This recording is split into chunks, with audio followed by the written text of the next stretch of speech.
Hi everyone, and welcome back for another painting tutorial. This is a quicker one today, but you're going to learn a lot, so stay tuned and hit subscribe.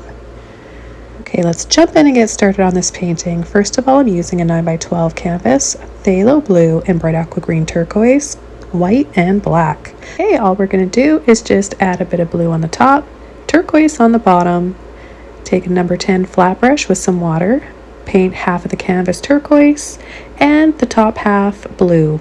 Once I cover both halves, I'm going to take my brush and blend the blue, pull it just down into the turquoise a little bit so we get a really nice gradation of colors and an awesome effect later on when we come in with our northern lights.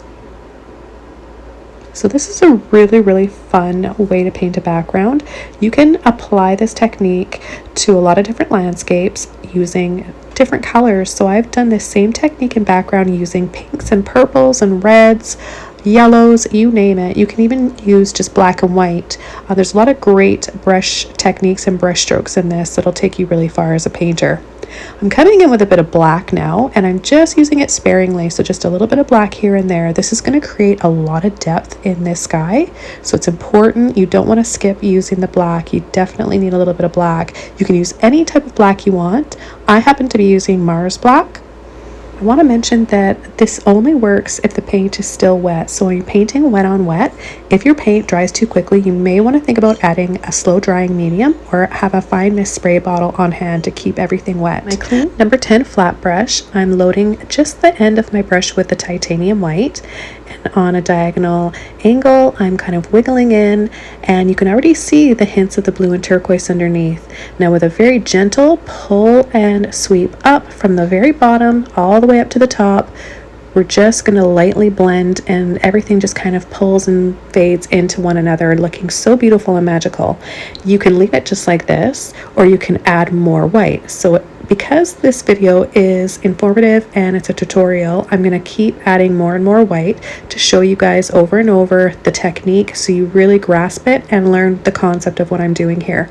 And again, you can only do this, it'll only work if your canvas is wet. So you really want to make sure that you're painting wet on wet. A few things that I do to keep my paint from drying out too quickly is I keep the temperature down quite low in my studio so it's cool. If it's really hot, then it's going to speed the drying up a lot quicker. High humidity, so if it's dry in your room, you want to maybe have a humidifier in there, and you may also, like I mentioned earlier, want to have a spray bottle on hand and just put it on the fine mist setting so you don't get big drip marks on your painting. You just want to hold your spray bottle maybe a couple inches away from the canvas and spray, or you can also spray your palette as well, so it works both ways. And have a little water on your brush, that also helps. And slow drying mediums work well. I think I'm going to mention that already, but if you're still curious on ways to extend your acrylic and prevent them from drying too quickly, don't hesitate to leave a comment or a question below, okay? I'm really happy to help you guys out. This is what I'm here for. I want to encourage you guys and help you in your painting process and learning how to paint in acrylics. Add a few more layers here. I think it's pretty to add more, and it also helps you guys learn as you see me doing this step over and over. So I'm loading my brush each time I do this. Pay attention to where I'm loading the brush and how I'm using the brush. I'm just using the tip, the very end of the brush, for applying the paint, and the brush stroke, so that this way you're not pushing too hard and you're not adding too much paint. You're just using a little bit of the brush. I should mention that you can also use a fan brush for this. I have tried other brushes, but I found that the flat and the fan brush work the best. I have more control, I feel, with a flat brush rather than a fan brush, but it all depends on what fan brush you're using. So just experiment out there, guys, with different brushes and see what works best for you. Okay, so I'm gonna set this brush off to the side and switch over to my number 9 filbert brush. I've got some black that I'm going to be using. Now there's a few different kinds of black you can use. You can also just use a really dark purple if you wanted. Just kind of be creative and think outside of the box. You don't always have to use black, but for this I actually really wanted to use black. I want it to be really bold and have a nice contrast here. So you can see on an angle from the bottom left corner and the bottom right corner, I'm gently pulling and flicking with my filbert brush to create an instant forest and a really dramatic perspective.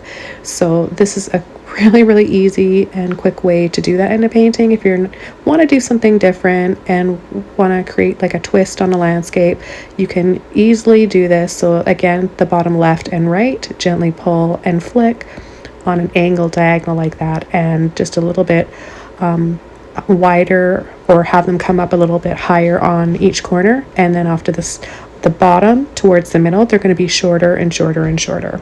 So then I pick a few trees that I want to stand out. So I pull gently to create a little skinny tree trunk, and then I'm going to just tap little baby branches at the top of the tree, and then gradually make them a little bit bigger towards the bottom. And then that's it. So just a few trees like this, and there you go. This is real time, not sped up.